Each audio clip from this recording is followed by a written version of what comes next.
Hello students, welcome back to my class. In today's class, we are going to teach you PUC first year first prose, The Gentleman of the Jungle, Part 1, presented by ಕವಿರಾಜರಿಗೆ GHS ಗಡಿಕೇಶ್ವರ್. ಇವತ್ತಿನ ತರಗತಿಯಲ್ಲಿ ನಾವು PUC ಪ್ರಥಮ ವರ್ಷದ ಮೊದಲನೇ ಪಾಠ the gentlemen of the jungle ಅನ್ನೋ ಒಂದು ಪಾಠವನ್ನ ಇವತ್ತ ಕನ್ನಡದ ಒಂದು ಸಾರಾಂಶವನ್ನ ಕಲಿಯೋಣ. ಸೊ ಈಗಾಗಲೇ ನಾವು SSLC ಸಂಬಂಧಪಟ್ಟಂತೆ ಹಲವಾರು ವಿಡಿಯೋಗಳನ್ನ ಈ ಹಿಂದೆ ಮಾಡಿದ್ದೆ. ಬಟ್ ಈಗ ಸಾಕಷ್ಟು ಒಂದು ಆಡಿಯನ್ಸ್ ಗಳ ಒಂದು ಪ್ರೇಕ್ಷಕರ ಒತ್ತಾಯದ ಮೇರೆಗೆ ಇವತ್ತು ನಾನು PUC ಪ್ರಥಮ ವರ್ಷದ ಮೊದಲನೇ ಪಾಠದ ಒಂದು ಸಾರಾಂಶವನ್ನು ಮಾಡ್ತಾ ಇದ್ದೀನಿ. ಸೊ ಈ ವಿಡಿಯೋಗಳನ್ನ ಎರಡು ಭಾಗವಾಗಿ ಮಾಡ್ತೀನಿ. ಮೊದಲನೇ ಭಾಗದಲ್ಲಿ ಅರ್ಧ ಪಾಠ ಹಾಗೂ ಉಳಿದ ಒಂದು ಪಾಠವನ್ನ ಮಾಡೋಣ. ಸೊ ಇವತ್ತು ಮೊದಲನೇ ಪಾಠದ ಮೊದಲನೇ ಒಂದು ಭಾಗವನ್ನ ನಾವು ಕಲಿತಾ ಇದ್ದೀವಿ. ಪಾಠದ ಹೆಸರು the gentlemen of the jungle, written by Jomo Kenyatta ಅಂತ. ಯೋಮೋ ಕೆನಿಯಾಟ್ ಅವರಿಂದ ಈ ಪಾಠ ಬರೆಯಲ್ಪಟ್ಟಿದೆ. ಸೊ ಈಗ ನೋಡೋಣ ಅವ್ರ ಬಗ್ಗೆ ಒಂದು ಪರಿಚಯ ನೋಡೋಣ. ಕವಿ ಪರಿಚಯ. A note on the author.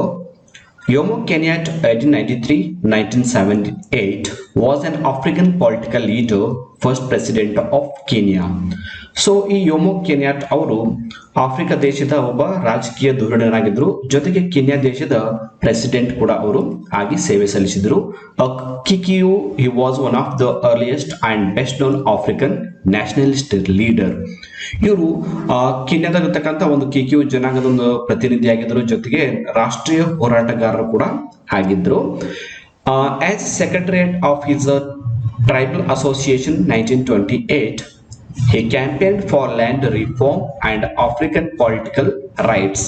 ಅಷ್ಟೇ ಅಲ್ಲದೆ ಇವರು ಸೆಕ್ರೆಟರಿ ಆಗಿದ್ರು ಅವರ ಒಂದು ಜನಾಂಗದ, ಜೊತೆಗೆ ಈ ಭೂ ಸುಧಾರಣೆಯ ಒಂದು ಹೋರಾಟವನ್ನ ಮುಂದುವರಿಸಿಕೊಂಡು ನಡೆದಿದ್ರು. ಆಫ್ರಿಕಾದ ಒಂದು ರಾಜಕೀಯ ಹಕ್ಕುಗಳ ಬಗ್ಗೆ ಕೂಡ ಅವರು ಹೋರಾಟವನ್ನ ಮಾಡಿದ್ರು. ಸೊ ಇದೊಂದು ಶಾರ್ಟ್ ಆದ ಒಂದು ಈ ಲೇಖಕರ ಪರಿಚಯವನ್ನ ಇಲ್ಲಿ ನೋಡ್ಕೊಂಡಿದ್ದೀವಿ. ಈಗ ನೆಕ್ಸ್ಟ್ ಈ ಪಾಠದ ಒಂದು ಬ್ರೀಫ್, ಅಂದ್ರೆ ಈ ಪಾಠದಲ್ಲಿ ಬರ್ತಕ್ಕಂಥ ಒಂದು ಸಂಕ್ಷಿಪ್ತವಾದ ಸಂದೇಶ ಏನು ಅನ್ನೋದು ಈಗ ಶಾರ್ಟ್ ಆಗಿ ನೋಡೋಣ. ಈ ಚಿತ್ರ ನೋಡಿದಾಗ ನಮ್ಗೆ ಗೊತ್ತಾಗುತ್ತೆ ಇದು ಯುರೋಪ್ ದೇಶದ ಒಂದು ವಸಾಹತುಕರಣ ಅಥವಾ ಸಾಮ್ರಾಜ್ಯಶಾಹಿ ನೀತಿ. ತಮ್ಮ ಸಾಮ್ರಾಜ್ಯವನ್ನ ವಿಸ್ತರಣೆ ಮಾಡೋ ಸಲುವಾಗಿ ಹಲವಾರು ದೇಶಗಳನ್ನ ಯುರೋಪಿಯನ್ ಕಂಟ್ರಿ ಏನ್ ಮಾಡ್ತಿತ್ತು, ವಶಪಡಿಸಿಕೊಳ್ತಾ ಇತ್ತು. ಇಲ್ಲೆಲ್ಲ ಸಮುದ್ರ ಮಾರ್ಗದ ಮೂಲಕ ಬಂದು ಬೇರೆ ದೇಶದ ಒಂದು ನಾಗರಿಕರ ಜೊತೆ ಹೋರಾಟ ಮಾಡಿ ಅವರು ತಮ್ಮ ಸಾಮ್ರಾಜ್ಯವನ್ನ ವಿಸ್ತರಣೆ ಮಾಡ್ತಿದ್ರು. ಸೊ ಅದರ ಬಗ್ಗೆನೇ ಈ ಪಾಠ ಇದೆ. ನೋಡೋಣ ಏನಿದೆ ಇಂಟ್ರೊಡಕ್ಷನ್ ಅಲ್ಲಿ. In the late 19th century, the chief European powers divided Africa among themselves. So 19ನೇ ಒಂದು ಶತಮಾನದ ಒಂದು ಅವಧಿಯಲ್ಲಿ ಈ ಯುರೋಪಿಯನ್ ಒಂದು ಅಧಿಕಾರಿಶಾಹಿ ಜನ ಏನ್ ಮಾಡಿದ್ರೆ ಆಫ್ರಿಕಾ ಜನರನ್ನ ಒಡೆದು ಆಳುವ ನೀತಿಯನ್ನ ಪಾಲಿಸ್ತಾ ಇದ್ರು. ಒಡೆದು ಆಳುವ ನೀತಿ ಮೂಲಕ ಅವರನ್ನ ಡಿವೈಡ್ ಮಾಡ್ತಾ ಇದ್ರು. They could do this because European arms were superior and because the African chiefs did not understand the meaning of the treaties they were asked to sign. So ಏನಾಗಿತ್ತು ಅಂದ್ರೆ ಯುರೋಪಿಯನ್ ಒಂದು ಆರ್ಮ್ಸ್ ಅವರ ಒಂದು ಸೈನ್ಯ ತುಂಬಾ ಬಲಾಢ್ಯವಾಗಿತ್ತು. ಅವ್ರು ಏನ್ ಮಾಡಿದ್ರು, ಆಫ್ರಿಕಾದ ಒಂದು ಮುಖಂಡರನ್ನ ಅಲ್ಲಿರ್ತಕ್ಕಂಥ ನಾಯಕರನ್ನ ಮಿಸ್ಅಂಡರ್ಸ್ಟ್ಯಾಂಡಿಂಗ್ ಮಾಡಿ ಅವ್ರಲ್ಲಿರ್ತಕ್ಕಂಥ ಒಪ್ಪಂದಗಳ ಬಗ್ಗೆ ಅವರಿಗೆ ತಪ್ಪು ಕಲ್ಪನೆಯನ್ನ ಮೂಡಿಸಿ ಸೈನ್ ಅನ್ನ ತಗೊಂಡಿದ್ರು. ಈ ರೀತಿ ಮಾಡುವ ಮೂಲಕ ಈ ಒಂದು ಆಫ್ರಿಕಾ ದೇಶವನ್ನ ತಮ್ಮ ಅಂಡರ್ ತೆಗೆದುಕೋತಕ್ಕಂಥ ಎಲ್ಲ ಪ್ರಯತ್ನವನ್ನ ಯುರೋಪಿಯನ್ ಸಾಮ್ರಾಜ್ಯದವರು ಮಾಡ್ತಾ ಇದ್ರು. ಸೊ ನೆಕ್ಸ್ಟ್ ಏನಾಗುತ್ತೆ, as a result African lost the lands they had traditionally lived on and cultivated. So ಇದರಿಂದ ಏನಾಯ್ತಂದ್ರೆ ಈ ರೀತಿಯ ಒಂದು ಒಪ್ಪಂದಕ್ಕೆ ಸಹಿ ಆಗುವ ಮೂಲಕ ಆಫ್ರಿಕಾ ಜನರು ತಾವು ವಾಸಿಸ್ತಕ್ಕಂಥ ಮತ್ತು ತಾವು ಉಳುಮೆ ಬೇಸಾಯ ಮಾಡ್ತಕ್ಕಂಥ ಭೂಮಿಯನ್ನ ಕಳ್ಕೊಂಡ್ಬಿಟ್ರು. Their attitude toward European expansion is made clear in the following fable. So ಈ ಕಥೆಯಲ್ಲಿ ನಾವು ಏನ್ ನೋಡ್ತೀವಿ ಅಂದ್ರೆ ಯಾವ ರೀತಿ ಯುರೋಪಿಯನ್ ಜನರು ಎಕ್ಸ್ಪೆನ್ಷನ್, ಇಲ್ಲಿ ಎಕ್ಸ್ಪೆನ್ಷನ್ ಅನ್ನೋ ಒಂದು ಪದದ ಅರ್ಥ ಏನಂದ್ರೆ ವಸಾಹತುಶಾಹಿ, ತಮ್ಮ ವಿಸ್ತರಣವಾದ ಅಂತೀವಲ್ಲ, ತಮ್ಮ ಸಾಮ್ರಾಜ್ಯವನ್ನ ವಿಸ್ತರಣೆ ಮಾಡೋದು, ಅದನ್ನೇ ಎಕ್ಸ್ಪೆನ್ಷನ್ ಅಂತೀವಿ. ಸೊ ಇಲ್ಲಿ ಯುರೋಪಿಯನ್ ಜನರು ಯಾವ ತರ ಎಕ್ಸ್ಪೆನ್ಷನ್ ಅನ್ನ ಮಾಡಿದ್ರು, ಯಾವ ತರ ನಮ್ಮ ಆಫ್ರಿಕಾ ದೇಶವನ್ನ ವಶಪಡಿಸಿಕೊಂಡ್ರು ಅನ್ನೋದೇ ಈ ಪಾಠದ ಕಥೆಯ ಮೂಲಕ ನಾವು ಕಲ್ಕೋತೀವಿ. ಸೊ ಈ ಪಾಠದ ನೋಡೋಣ ಮತ್ತೇನಿದೆ, which reflects the attitude of the Kikuyu people of Kenya toward European laws and commissions. ಅಷ್ಟೇ ಅಲ್ಲದೆ ಈ ಕೆನ್ಯಾ ದೇಶದಲ್ಲಿ ಬರ್ತಕ್ಕಂಥ ಕಿಕ್ಯುಯು ಅನ್ನೋ ಒಂದು ಜನಾಂಗ, ಅಲ್ಲಿ ಬರ್ತಕ್ಕಂಥ ಒಂದು ಜನರ ಒಂದು ಕುಲ, ಆ ಜನರು ಈ ಯುರೋಪಿಯನ್ ಕಾನೂನನ್ನ ಮತ್ತು ಆಯೋಗಗಳ ಬಗ್ಗೆ ಯಾವ ತರ ಅಭಿಪ್ರಾಯವನ್ನ ಹೊಂದಿದ್ರು ಅನ್ನೋದು ಕೂಡ ಈ ಪಾಠದಲ್ಲಿ ನಾವು ತಿಳ್ಕೊತೀವಿ. ಸೊ ಇಲ್ಲಿ ಪಾಠ ಬರ್ತಕ್ಕಂಥ ಡಿಫಿಕಲ್ಟ್ ವರ್ಡ್ ಗ್ಲೋಸರಿ ಮೀನಿಂಗ್ ಅನ್ನ ಮೊದಲು ತಿಳ್ಕೊಳ್ಳೋಣ, ಆನಂತರ ನಾವು ಪಾಠವನ್ನ ಪ್ರಾರಂಭ ಮಾಡೋಣಂತೆ. Hailstones means the thunder storm in which pellets of ice fall. ಈ ಪಾಠಕ್ಕೆ ಬರ್ತಕ್ಕಂಥ ಒಂದು ವರ್ಡ್ ಯಾವುದಂದ್ರೆ ಹೇಲ್ ಸ್ಟೋಮ್. ಹೇಲ್ ಸ್ಟೋಮ್ ಮೀನ್ಸ್ ಆಲಿಕಲ್ಲು ಮಳೆ ಅಂತೀವಲ್ಲ ನಾವು, ಮಳೆ ಬೀಳೋ ಟೈಮಲ್ಲಿ ಮಂಜು ಬೀಳುತ್ತೆ, ಐಸ್ ಬೀಳುತ್ತೆಲ್ಲ, ಅದನ್ನೇ ನಾವು ಆಲಿಕಲ್ಲು ಮಳೆ ಅಂತ ಕನ್ನಡದಲ್ಲಿ ಕರಿತೀವಿ. Next word ಟರ್ಮೋಯಿಲ್. ಟರ್ಮೋಯಿಲ್ ಅಂದ್ರೆ ಡಿಸ್ಟರ್ಬೆನ್ಸ್, ಎಮೋಷನಲ್ ಅಜಿಟೇಷನ್ ಅಂತ ನಾವು ಹೇಳ್ತೀವಿ. ಸೊ ಈ ಟರ್ಮೋಯಿಲ್ ಅನ್ನೋ ಪದದ ಅರ್ಥ ಏನಂದ್ರೆ ಡಿಸ್ಟರ್ಬೆನ್ಸ್, ತೊಂದರೆ. ಟ್ರ್ಯಾಂಕ್ವಿಲಿಟಿ. ಟ್ರ್ಯಾಂಕ್ವಿಲಿಟಿ ಅಂದ್ರೆ ಪೀಸ್ಫುಲ್ನೆಸ್. ಪೀಸ್ಫುಲ್ನೆಸ್ ಅಂತಾನೆ ಹೇಳ್ತೀವಿ, ಶಾಂತಿ, ಸಮಾಧಾನ. ಇಂಟ್ರಿಕಸಿ. ಇಂಟ್ರಿಕಸಿ ಅಂದ್ರೆ ಒಂದು ನೌನ್ ಆಗಿ ಯೂಸ್ ಮಾಡಿದ್ವಿ. ಅದು ಇಂಟ್ರಿಕಸಿ ಮೀನ್ಸ್ ಕಾಂಪ್ಲೆಕ್ಸಿಟಿ. ಕಾಂಪ್ಲೆಕ್ಸಿಟಿ ಅಂದ್ರೆ ಸಂಕೀರ್ಣತೆ, ಸಂದಿಗ್ಧತೆ ಅಂತ ಅರ್ಥ ಕೊಡುತ್ತೆ. Next evidence. Evidence means that which serves to prove. ಅಂದ್ರೆ ಎವಿಡೆನ್ಸ್ ಅಂದ್ರೆ ಸಾಕ್ಷಿ ಅಂತ ಅರ್ಥ. To gain access. ಆಕ್ಸೆಸ್ ಅಂದ್ರೆ to out a way to approach, ತಲುಪುವ ಒಂದು ವಿಧಾನ. Next compromise. ಕಾಂಪ್ರಮೈಸ್ ಅಂತೂ ಆಲ್ರೆಡಿ ನಮಗೆಲ್ಲ ಗೊತ್ತಿದೆ. To settle issues by mutual consensus ಅಂದ್ರೆ ಒಪ್ಪಂದ ಮಾಡಿಕೊಳ್ಳೋದು ಕಾಂಪ್ರಮೈಸ್ ಅಂದ್ರ. ಇನ್ನೊಂದು ವರ್ಡ್ ಇದೆ ಎಂಬ್ರಾಯ್ಲ್. ಎಂಬ್ರಾಯ್ಲ್ ಅಂದ್ರೆ ಕಾನ್ಫ್ಲಿಕ್ಟ್ ಅಂತ ಹೇಳ್ತೀವಿ. ಕಾನ್ಫ್ಲಿಕ್ಟ್ ಅಂದ್ರೆ ಒಂದು ವಾದ ವಿವಾದ, ಡೆಲಿಕೇಟ್ ಆದಂತ ಒಂದು ವಿವಾದ ಅಂತ ಹೇಳ್ತೀವಿ. ಸೊ ಇಲ್ಲಿ ಬರ್ತಕ್ಕಂಥ ಡಿಫಿಕಲ್ಟ್ ವರ್ಡ್ಸ್ ಆಯ್ತು. ಈಗ ಸ್ಟೋರಿನ ಪ್ರಾರಂಭ ಮಾಡೋದು ಪಾಠದ ಮೊದಲನೇ ಒಂದು ಪ್ಯಾರಾಗ್ರಾಫ್ ಅಲ್ಲಿ ನೋಡೋಣ ಏನಿದೆ. Once upon a time an elephant made a friendship with a man. So ಒಂದಾನೊಂದರ ಕಾಲದಲ್ಲಿ ಏನಾಯ್ತಂದ್ರೆ ಒಬ್ಬ ವ್ಯಕ್ತಿ ಒಂದು ಆನೆಯ ಜೊತೆ ಫ್ರೆಂಡ್ಶಿಪ್ ಅನ್ನ ಬೆಳೆಸ್ಕೊಂಡಿದ್ದ. ಸೊ ಆನೆ ಮತ್ತು ವ್ಯಕ್ತಿಯ ಮಧ್ಯೆ ಬಹಳ ಕ್ಲೋಸ್ ಆದ ಒಂದು ಫ್ರೆಂಡ್ಶಿಪ್ ಇತ್ತು. One day a heavy thunderstorm broke out. Heavy thunderstorm. Thunderstorm ಅಂದ್ರೆ ಇಲ್ಲಿ ಬಿರುಗಾಳಿ ಅಂತ ಹೇಳ್ತೀವಿ.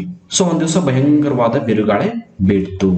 ಅವಾಗ ಏನಾಗುತ್ತೆ, the elephant went to his friend who had a little hut at the edge of the forest and said to him. So ಜೋರಾಗಿ ಭಯಂಕರವಾಗಿ ಬಿರುಗಾಳಿ ಬಿಡ್ತಾ ಇತ್ತು, ಮಳೆ ಭಯಂಕರವಾಗಿ ಬೀಳ್ತಾ ಇತ್ತು. ಅವಾಗ ಏನಾಗ್ತಂದ್ರೆ ಆನೆ ಆ ಮಳೆಯಿಂದ ರಕ್ಷಣೆ ಪಡೆಯುವ ಸಲುವಾಗಿ ಆತನ ಗೆಳೆಯ ಇರ್ತಾನಲ್ಲ, ಒಬ್ಬ ವ್ಯಕ್ತಿ ಇರ್ತಾನಲ್ಲ, ಫ್ರೆಂಡ್ಸು, ಆ ಫ್ರೆಂಡ್ಸ್ ಹತ್ರ ಹೋಗಿ ಏನಕ್ಕೆ ಹೇಳುತ್ತೆ ನೋಡಿ. My dear good man, will you please let me put my trunk inside your hut to keep it out of this torrential rain. ಅವಾಗ ಆನೆ ಆ ವ್ಯಕ್ತಿ ಹತ್ರ ಹೋಗಿ ಕೇಳುತ್ತೆ, ನೋಡಪ್ಪ ಮಳೆ ತುಂಬಾ ಭಯಂಕರವಾಗಿ ಬರ್ತಾ ಇದೆ, ಸೊ ನಾನು ನನ್ನ ಈ ಒಂದು ಟ್ರಂಕ್ ಅಂದ್ರೆ ಆನೆಯ ಸೊಂಡಿಲು, ಆನೆಗೆ ಸೊಂಡಿ ಇರ್ತಲ್ಲ, ಆ ಸೊಂಡಿಯನ್ನ ನಾನು ನಿನ್ನ ಗುಡಿಸಲಲ್ಲಿ ಇಡಬಹುದೇನು ಅಂತ ಕೇಳುತ್ತೆ. ಇಲ್ಲಿ ಟೊರೆಂಟಿಯಲ್ ರೈನ್ ಅಂತಿದೆಯಲ್ಲ, ಟೊರೆಂಟಿಯಲ್ ರೈನ್. ಸೊ ಟೊರೆಂಟಿಯಲ್ ಅಂತ ಒಂದು ಅರ್ಥ ಏನ್ ಕೊಡುತ್ತೆ ಅಂದ್ರೆ ಧಾರಾಕಾರವಾದ ಮಳೆ, ರಭಸವಾದ ಮಳೆ. ರಭಸವಾದ ಮಳೆಯಿಂದ ತಪ್ಪಿಸುವ ಸಲುವಾಗಿ ಅದು ಆನೆಯನ್ನು ಕೇಳುತ್ತೆ ಅಂದ್ರೆ ಆ ವ್ಯಕ್ತಿಗೆ ನನ್ನ ಸೊಂಡಿಲನ್ನ ನಿನ್ನ ಗುಡಿಸಲಲ್ಲಿ ಇಡಬಹುದೇನು ಅಂತ ರಿಕ್ವೆಸ್ಟ್ ಮಾಡುತ್ತೆ. ಸೊ ಅವಾಗ ಆ ವ್ಯಕ್ತಿ ಏನ್ ಹೇಳ್ತಾನೆ ನೋಡ್ಬೇಕು. ಈ ವ್ಯಕ್ತಿನೇ ಆ ಎಲಿಫೆಂಟ್ ಫ್ರೆಂಡ್ ಏನ್ ಹೇಳ್ತಾನೆ, my dear good elephant, my hut is very small but there is room for your trunk and my self, please put your trunk in gently. ಅವಾಗ ಆ ವ್ಯಕ್ತಿ ಏನ್ ಹೇಳ್ತಾನೆ ಅಂದ್ರೆ, ನೋಡಪ್ಪ ನೀನು ಎಷ್ಟೊಟ್ಟಿ ಗೆಳೆಯ ಇದ್ದಿ, ನಿನಗೆ ನನ್ನ ಹೆಲ್ಪ್ ಮಾಡಬೇಕಾಗುತ್ತೆ. ಸೊ ಅದಕ್ಕೆ ಏನ್ ಮಾಡ್ಬೇಕಂದ್ರೆ, ನನ್ನ ರೂಮ್ ಮಾತ್ರ ಸಣ್ಣದದ, ಹೀಗಾಗಿ ನೀನ್ ಫುಲ್ ನಿನ್ ಶರೀರದ ಒಳಗೆ ಹೋಗೋದಿಲ್ಲ, ನಿನ್ನ ಸೊಂಡಿಲನ್ನ ಇಡಬಹುದು, ನಾನು ಕೂಡ ಅಲ್ಲೇ ಮನೆಯಲ್ಲಿ ಮಲ್ಕೋತೀನಿ. Please put your trunk in gently. So ಮನೆಯಲ್ಲಿ ನಿನ್ನ ಸೊಂಡಿಲನ್ನ ನಿಧಾನವಾಗಿ ಇಡುವ ಅಂತ ಒಪ್ಕೋತಾನೆ. ಸೊ ಆ ಆನೆಗೆ ಹೆಲ್ಪ್ ಮಾಡೋ ಸಲುವಾಗಿ ಆತ ಒಪ್ಕೊಂಡ್ಬಿಡ್ತಾನೆ. ಸೊ ನೆಕ್ಸ್ಟ್ ಏನಾಗುತ್ತೆ, ಎಲಿಫೆಂಟ್ ಏನ್ ಹೇಳುತ್ತೆ ನೋಡುವಾಗ, you have done me a good deed and one day I shall return your kindness. So ಆನೆಗೆ ತುಂಬಾ ಸಂತೋಷ ಆಗುತ್ತೆ, ಆಯ್ತಪ್ಪ ನೀನು ತುಂಬಾ ನನಗೆ ಹೆಲ್ಪ್ ಮಾಡಿದ್ಯಾ, ಈ ಒಂದು ಸಹಾಯವನ್ನ ನಾನು ಯಾವುದೋ ರೂಪದಲ್ಲಿ ನನಗೆ ಮುಟ್ಟಿಸ್ತೀನಿ ಅಂತ ಒಂದು ಥ್ಯಾಂಕ್ಸ್ ಅನ್ನ ಹೇಳುತ್ತೆ. ಸೊ ನೆಕ್ಸ್ಟ್ ಏನಾಗುತ್ತೆ, but what followed? As soon as the elephant put his trunk inside the hut, slowly he pushed his head inside and finally flung the man out in the rain and then lay down comfortably inside his friend's hut. So ಅವಾಗ ಆನೆ ಏನ್ ಮಾಡ್ತಿದ್ರೆ ತನ್ನ ಸೊಂಡಿಲನ್ನ ಆ ಮನೆ ಒಳಗಡೆ ಇಡುತ್ತೆ. ಆದ್ರೆ ಮಳೆ ತುಂಬಾ ಭಯಂಕರವಾಗಿ ಬರ್ತಾ ಇದ್ರಿಂದ ಅದ ಆನೆ ಏನ್ ಮಾಡ್ತಂದ್ರೆ ತನ್ನ ಮುಖವನ್ನ ಸಂಪೂರ್ಣವಾಗಿ ನಿಮ್ಮ ಮನೆಯಲ್ಲಿ ನೂಕುತ್ತೆ.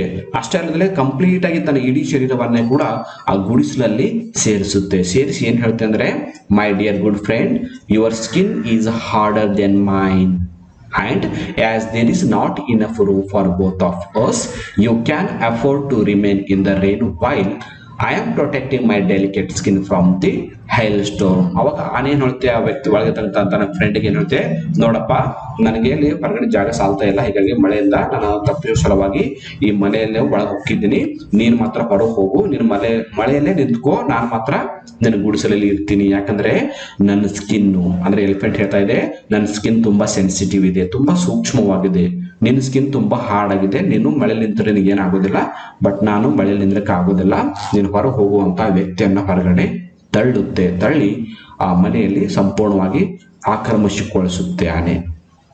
ಸೊ ನೆಕ್ಸ್ಟ್ ಏನಾಗುತ್ತೆ ನೋಡಿ. The man seeing what his friend has done to him started to grumble.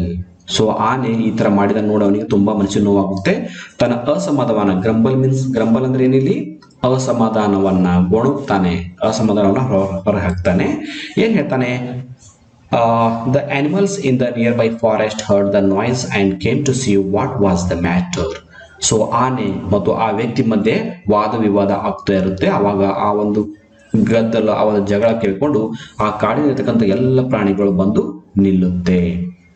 All stood around listening to the heated argument between the man and the elephant. ಆ ಕಾಡಿನಲ್ಲಿರ್ತಕ್ಕಂಥ ಎಲ್ಲ ಪ್ರಾಣಿಗಳು ಆ ಇಬ್ರು ವ್ಯಕ್ತಿಗಳ ಮಧ್ಯೆ ಅಂದ್ರೆ ಆ ಮ್ಯಾನ್ ಮತ್ತು ಎಲಿಫೆಂಟ್ ಮಧ್ಯೆ ಆಗ್ತಕ್ಕಂಥ ಜಗಳವನ್ನ ಕೇಳ್ಕೊಂಡು ನಿಲ್ಲುತ್ತೆ. In this turmoil, what is turmoil? Turmoil ಅಂದ್ರೆ ನಾವಿಲ್ಲಿ ಮೀನಿಂಗ್ ಅನ್ನ ಆಲ್ರೆಡಿ ಟರ್ಮಾಯಿಲ್ ಬಗ್ಗೆ ಹೇಳಿದೀನಿ. ಟರ್ಮಾಯಿಲ್ ಅಂದ್ರೆ ಡಿಸ್ಟರ್ಬೆನ್ಸ್, ಅಂದ್ರೆ ಗದ್ದಲ ಅಂತ ಹೇಳ್ತೀವಲ್ಲ, that's turmoil. The lion came along roaring and said in a loud voice. So ಅವಾಗ ಈ ಗದ್ದಲವನ್ನು ನೋಡಿದಂತ ಆ ಕಾಡಿನ ಒಂದು ಲಯನ್ ಇರುತ್ತಲ್ಲ, ಅದು ಏನ್ ಮಾಡ್ತದೆ ಅಂದ್ರೆ ಅಲ್ಲಿ ಕೂಗ್ತಾ ಬರುತ್ತೆ. ಯಾಕಂದ್ರೆ ಲಯನ್ ಅದು ಏನಂದ್ರೆ ಫಾರೆಸ್ಟ್ ಕಿಂಗ್, ಅದು ಕಿಂಗ್ ಆಫ್ ದಿ ಫಾರೆಸ್ಟ್ ಅಂತ ಹೇಳ್ತೀವಲ್ಲ. ಸೊ ಅದು ಕೂಗ್ತಾ ಬಂದು, ರೋವರ್ ಅಂದ್ರೇನು ಗರ್ಜನೆ ಮಾಡ್ತಾ ಬಂದು ಹೇಳುತ್ತೆ, don't you all know that I am the king of the jungle. ಏನು, ನಾನು ಕಾಡಿನ ರಾಜ ಇದ್ದೀನಿ, ನನ್ನ ಮಾತು ಯಾರು ಕೇಳಲೇನು, ನಾನು ಹೆದರಲೇನು ಅಂತ ಆ ಲಯನ್ ಸಿಂಹ ಕೋಪಗೊಳ್ಳುತ್ತೆ. How dare anyone disturb the peace of my kingdom. ನನ್ನ ಈ ಕಾಡಿನ ರಾಜ್ಯದ ಒಂದು ಶಾಂತಿ ಸಮಾಧಾನವನ್ನ ಎಲ್ಲ ನೀವು ಹಾಳು ಮಾಡ್ತಾ ಇದ್ರಿ ಅಂತ ಆ ಲಯನ್ ಎಲಿಫೆಂಟ್ಗೆ ಮತ್ತು ಆ ವ್ಯಕ್ತಿಯನ್ನ ಬೈಯುತ್ತೆ. ಸೊ ಮುಂದೆ ಏನಾಗುತ್ತೆ ನೋಡಿ. ಲಯನ್ ಹೇಳುತ್ತೆ, on hearing this the elephant side, my lord, there is no disturbance of the peace in your kingdom. We are discussing about the possession of this little hut which your lordship sees me occupying. ಅವಾಗ ಆನೆ ಆ ಕಾಡಿನ ರಾಜ ಆದಕ್ಕಂತ lion ಹೇಳುತ್ತೆ, ಸಿಂಹ ಹೇಳುತ್ತೆ, ನೋಡು, ನಾವು ಇಲ್ಲಿ ಯಾವುದೇ ಕಾರಣಕ್ಕೂ ನಿನ್ನ ರಾಜ್ಯದಲ್ಲಿ ಅಶಾಂತಿಯವನ್ನ, ಶಾಂತಿಯನ್ನ ಹಾಳು ಮಾಡ್ತಾ ಇಲ್ಲ. ನನ್ನ ಮಧ್ಯೆ ಮತ್ತು ಈ ವ್ಯಕ್ತಿ ಮಧ್ಯೆ ಈ ಮನೆ ಯಾರ್ದು ಅನ್ನೋದ್ರ ಬಗ್ಗೆ, ಅಂದ್ರೆ ಮನೆಯ ಮಾಲೀಕತ್ವದ ಬಗ್ಗೆ ಸ್ವಲ್ಪ ಸಮಸ್ಯೆ ಆಗಿದೆ, ಹೀಗಾಗಿ ನಾವು ಡಿಸ್ಕಸ್ ಮಾಡ್ತಾ ಇದ್ವಿ ಹೊರತು ಯಾವುದೇ ಜಗಳ ಆಡ್ತಾ ಇಲ್ಲ. ಈ ವ್ಯಕ್ತಿ ಈ ಮನೆ ನಂದು ಅಂತ ಹೇಳ್ತಾ ಇದ್ದಾನೆ ಅಂತ ಆನೆ ತನ್ನ ಕಂಪ್ಲೇಂಟ್ ಅನ್ನ ಲಯನ್ ಮುಂದೆ ಹೇಳುತ್ತೆ. ಸೊ ಅವಾಗ ಏನಾಗುತ್ತೆ, ಲಯನ್ ಏನ್ ಹೇಳುತ್ತೆ, the lion says, I command my ministers to appoint a commission of inquiry to go thoroughly into this matter and report accordingly. So ಅವಾಗ ಲಯನ್ ಹೇಳುತ್ತೆ, ನೋಡು, ನೀವು ಇಬ್ರು ಜಗಳ ಆಡೋದು ಬೇಡ, ನಿಮ್ಮ ಜಗಳವನ್ನ ಪರಿಹಾರ ಮಾಡೋ ಸಲುವಾಗಿ, ನಿಮ್ಮ ಸಮಸ್ಯೆಯನ್ನ ಪರಿಹಾರ ಮಾಡೋ ಸಲುವಾಗಿ ನಾನು ಒಂದು ಆಯೋಗವನ್ನ ನೇಮಕ ಮಾಡ್ತೀನಿ, ಒಂದು ಕಮಿಷನ್ ಅನ್ನ ನೇಮಕ ಮಾಡ್ತೀನಿ. ಕಮಿಷನ್ ಆಫ್ ಎನ್ಕ್ವೈರಿ ಅಂದ್ರೆ ಒಂದು ತನಿಖೆಯ ಆಯೋಗವನ್ನ ರಚನೆ ಮಾಡ್ತೀನಿ. ಸೊ ನೀವು ಯಾರು ಜಗಳ ಆಡ್ಬೇಡ್ರಿ, ಅವ್ರು ಏನ್ ರಿಪೋರ್ಟ್ ಕೊಡ್ತಾರೆ, ಅವ್ರಿಗೆ ಏನ್ ನ್ಯಾಯ ಕೊಡ್ತಾರೋ ಆ ನ್ಯಾಯದ ಪ್ರಕಾರ ನಡ್ಕೊಳ್ಳಿ ಅಂತ ಆ ಸಿಂಹ ಅಲ್ಲಿರ್ತಕ್ಕಂಥ ವ್ಯಕ್ತಿಗೆ ಮತ್ತು ಎಲಿಫೆಂಟ್ಗೆ ಸಜೆಷನ್ ಕೊಡುತ್ತೆ. ಸೊ ನೆಕ್ಸ್ಟ್ ಏನ್ ಹೇಳ್ತಿಲ್ಲ ಏನಂದ್ರೆ, he then turned to the man and said, do not grumble anymore, your hurt is not lost to you. So ಮತ್ತೇನ್ ಹೇಳ್ತಿಲ್ಲ ಏನಂದ್ರೆ, ಆ ವ್ಯಕ್ತಿ ಕಡೆಗೆ ತಿರುಗಿ, ನೋಡಪ್ಪ, ನೀನು ಯಾವುದೇ ಕಾರಣಕ್ಕೂ ಸಮಸ್ಯೆ ಮಾಡ್ಕೋಬೇಡ, ಗೊಂದಲ ಆಗ್ಬೇಡ, ಗೊಣಕ್ಬೇಡ, ಜಗಳ ಆಡ್ಬೇಡ, ಈ ನಿನ್ನ ಸಮಸ್ಯೆ ನಾನು ಪರಿಹಾರ ಮಾಡ್ತೀನಿ, ನಿನ್ನ ಗುಡಿಸಲು ಮತ್ತೆ ನಿನಗೆ ಸಿಗೋ ಹಾಗೆ ಮಾಡ್ತೀನಿ.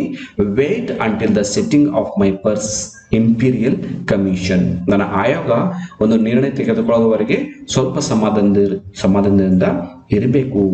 And there you will be given plenty of opportunity to state your case. ಅಷ್ಟೇ ಅಲ್ಲದೆ ಆ ಆಯೋಗ ನಿನ್ನ ಸಮಸ್ಯೆಯನ್ನ, ನಿನ್ನ ಕಷ್ಟವನ್ನ ಸಂಪೂರ್ಣವಾಗಿ ಕೇಳಿ ನಿನ್ನ ಸಮಸ್ಯೆಗೆ ಪರಿಹಾರ ಒದಗಿಸಿಕೊಡ್ತಾರೆ.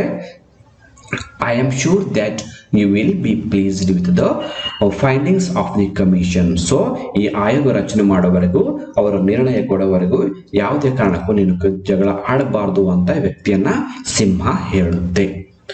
ಸೊ ನೆಕ್ಸ್ಟ್ ಏನಾಗುತ್ತೆ, ಆ ವ್ಯಕ್ತಿಗೆ ತುಂಬಾ ಸಮಾಧಾನ ಆಗುತ್ತೆ. ಯಾಕಂದ್ರೆ ಲಯನ್ ಈ ಸಮಸ್ಯೆ ಬಗೆಹರಿಸುವ ಸಲುವಾಗಿ ತನ್ನ ಜವಾಬ್ದಾರಿಯನ್ನ ತಾನು ತೆಗೆದುಕೊಳ್ಳುತ್ತೆ. ಅದಕ್ಕೆ ಈ ವ್ಯಕ್ತಿ ಏನ್ ಹೇಳ್ತಾನೆ ಅಂದ್ರೆ, the man was very pleased by the sweet words from the king of the jungle. So ಕಾಡಿನ ರಾಜನ ಈ ಮಾತು ಕೇಳಿ ಆ ವ್ಯಕ್ತಿಗೆ ತುಂಬಾ ಸಂತೋಷ ಆಗುತ್ತೆ. And innocently waited for his opportunity in the belief that naturally the hurt would be returned to him. So ಆ ವ್ಯಕ್ತಿ ತುಂಬಾ ಸಂತೋಷ ಆಗುತ್ತೆ ಮತ್ತು ನನಗೆ ನನ್ನ ಮನೆ ಮತ್ತು ನನಗೆ ವಾಪಸ್ ಸಿಗುತ್ತೆ ಅನ್ನೋ ಒಂದು ಆಸೆ, ಒಂದು ಭರವಸೆಯಿಂದ ಕಾಯ್ತಾ ವೇಟ್ ಮಾಡ್ತಾನೆ. ಸೊ ನೆಕ್ಸ್ಟ್ ಏನಾಗುತ್ತೆ, ಸೊ ಈ ಪಾಠವನ್ನ ನಾವೀಗ ಇಲ್ಲಿಗೆ ಮುಗಿಸೋಣ. ಯಾಕಂದ್ರೆ ಪಾಠ ತುಂಬಾ ದೊಡ್ಡದಾಗಿದೆ. ಇಲ್ಲಿಗೆ ಈ ಪಾಠವನ್ನು ಮುಗಿಸಿ ಮುಂದಿನ ಉಳಿದ ಒಂದು ಸಾರಾಂಶವನ್ನ ಮುಂದಿನ ಪಾರ್ಟ್ 2 ಅಲ್ಲಿ ಹೇಳ್ತೀನಿ. ಸೊ ಮುಂದಿನ ವಿಡಿಯೋಗಾಗಿ ವೇಟ್ ಮಾಡಿ. Thank you all for watching the video. If you like the video, subscribe to our channel to get more videos. Thank you all.